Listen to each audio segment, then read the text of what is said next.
నారద మహర్షి కైలాసంలో ఉన్న పరమేశ్వరుడి దగ్గరికి వెళ్ళేసి అడుగుతాడు.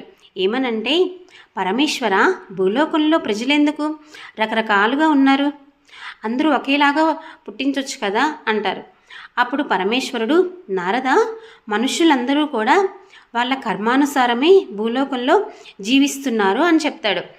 సరే అని నారదుడికి భూలోకంలో చెట్టు కింద ఒక భిక్షగాడు ఉంటాడు. అతన్ని చూసి జాలి వేస్తుంది.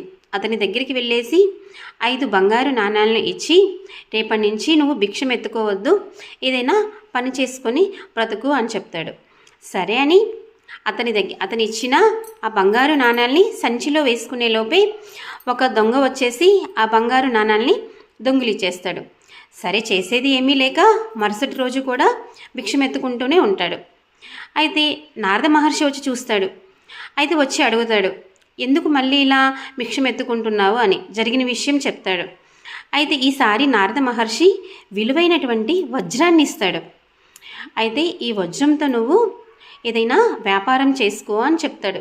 సరే అని ఆ వజ్రాన్ని ఇంటికి తీసుకొని వెళ్ళి ఒక కుండలో పట్టేసి ఉట్టి కట్టేసి పైకి కడతాడు. ఉట్టిలాగా పైకి కట్టేస్తాడు. అయితే మరుసటి రోజు పొద్దున్నే భిక్షగాడి యొక్క భార్య నీళ్లు తీసుకొని రావడానికి ఆ కుండ తీసుకెళ్తుంది. అయితే ఆ నీళ్ళల్లో పెట్టిన వెంటనే అందులో ఉన్న వజ్రం నీళ్ళల్లో పడిపోతుంది. అప్పుడు నీళ్ళల్లో ఉన్న ఒక చేప ఆ వజ్రాన్ని మింగేస్తుంది. అయితే ఈలోపు భిక్షగాడు లేస్తాడు. కుండ చూస్తే ఉండదు. భార్యను అడిగితే నీళ్ళు తీసుకొని వచ్చానని చెప్తుంది. లోపల వెతికితే ఏమీ ఉండదు. సరే అని చేసేదేమీ లేక మళ్ళీ భిక్షం ఎత్తుకుంటాడు. అయితే మళ్ళీ వచ్చి చూస్తాడు నారదుడు. ఇక ఈసారి పరమేశ్వరుడి దగ్గరికి వెళ్ళేసి అడుగుతాడు. అప్పుడు పరమేశ్వరుడే కదలి వస్తాడు. ఎవరి కోసం? భిక్షగాడి కోసం.